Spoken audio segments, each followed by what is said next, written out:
Prezados amigos, neste horário das 18 horas, no Lar Fabiano de Cristo, convidamos a todos para a reflexão do Evangelho segundo o Espiritismo, no capítulo 11, que tem por título o egoísmo, no seu item 11 também. Diz o Espírito Emmanuel, Paris, 1861. O egoísmo, esta chaga da humanidade, tem que desaparecer da terra, pois retarda seu progresso moral e é ao Espiritismo que está reservada a tarefa de fazê-la elevar-se nas ordens dos mundos. O egoísmo é, então, o objetivo para o qual todos os verdadeiros cristãos devem dirigir suas armas, suas forças e sua coragem.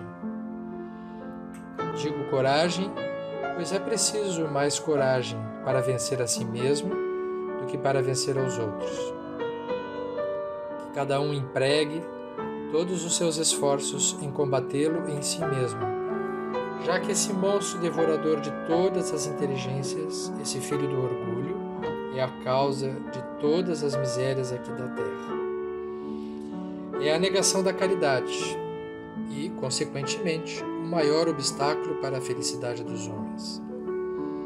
Jesus vos deu o exemplo da caridade e Pôncio Pilatos do egoísmo. Enquanto o justo vai percorrer as santas estações de seu martírio, Pilatos lava as mãos dizendo: "Que me importa?" E disse aos judeus: "Este homem é justo.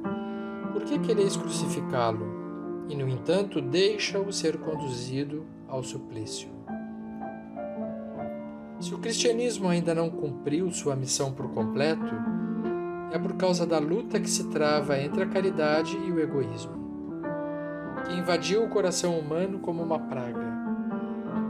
É a vós, novos apóstolos da fé, esclarecidos pelos espíritos superiores, que cabe a tarefa e o dever de destruir esse mal para dar ao cristianismo toda a sua força e limpar o caminho dos obstáculos que impedem sua marcha. Expulsai da terra o egoísmo, para que ela possa elevar-se na escala dos mundos, pois está no tempo de a humanidade envergar seu traje de luta. Mas para isso é preciso inicialmente expulsar o egoísmo dos vossos corações. A mensagem que nos fala do egoísmo, nos fala do nosso egoísmo, da parcela de egoísmo que reside em nós. Todos nós, seres humanos, nascemos egoístas por natureza. Toda criança, quando nasce no mundo físico, é por uma constituição natural de formação mental egoísta. Egoísmo significa o movimento de interesses voltado para si. É o oposto do altruísmo, que é o movimento de interesses voltado para os outros. Uma criança, nós dizemos que ela é egoísta por natureza, não como um defeito moral, mas como um atributo psíquico necessário para a própria sobrevivência. Uma criança, para ela, não existe o mundo externo da maneira como nós o entendemos. Ela precisa chorar para que a mãe a alimente, ou aqueles que lhe cuidam lhe deem o agasalho. É natural que a criança, ela atraia a atenção por sobre ela, porque devido à sua fragilidade, ela precisa de cuidados. Então a natureza dá esse primeiro movimento emocional para aquele mais frágil ter a necessidade do cuidado dos outros. Mas se espera que à medida que essa criança vá crescendo no desenvolvimento das relações familiares e depois nas relações com seus amigos e depois nas relações sociais, de trabalho, da comunidade, do mundo, ela vai saindo desse ponto de convergência egoísta e se transformando em alguém altruísta. Se espera que a criança possa ter um egoísmo natural, mas se espera também que o adulto seja naturalmente aquele que dê. A falha está quando o indivíduo cresce e ele não sai do egoísmo, ele se mantém criança, ele se mantém se sentindo o centro, exigindo ser o centro do mundo, dos outros. O egoísta é exatamente aquele que não cresceu, que não descobriu ainda na trajetória da sua caminhada que ele precisa fazer esse movimento em direção aos outros para que ele possa ter na troca afetiva a efetividade dos relacionamentos maduros.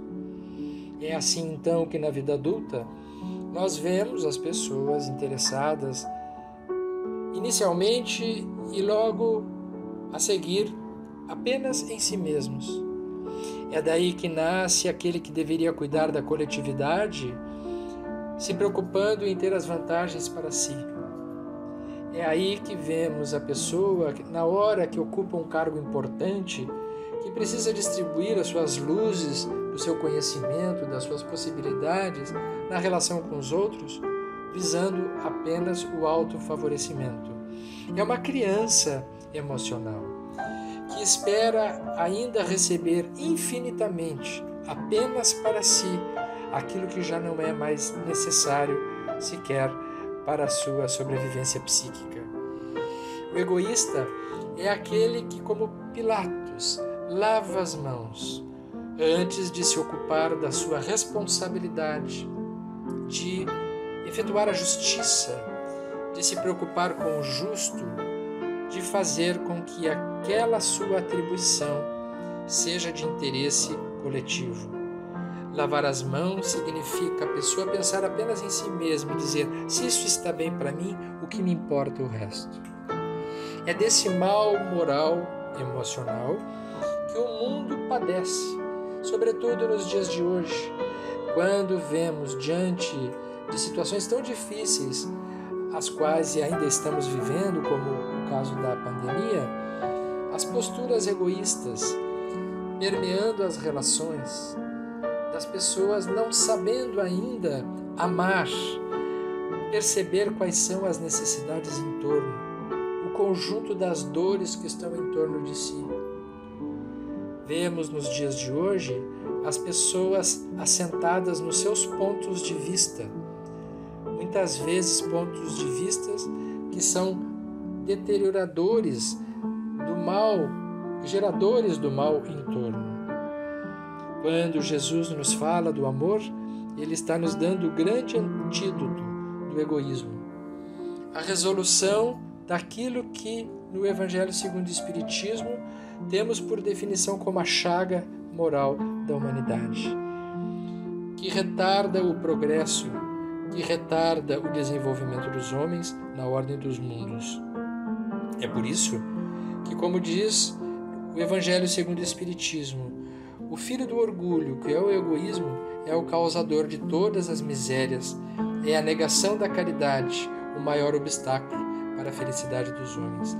E Jesus, quando Ele abre a nossa mente para nos mostrar que é na relação com o outro que nós nos abastecemos, Ele nos tira dessa condição de infância, de ingenuidade, de prioridade absoluta em relação a si mesmo, fazendo com que a gente entenda que nesta caminhada, quando nos voltamos para o próximo, necessariamente incluindo, é claro, os próprios interesses, porque não ser egoísta não significa apenas pensar nos outros, não significa esquecer-se de si mesmo, mas de equilibrar as ações dos interesses próprios, dos interesses coletivos.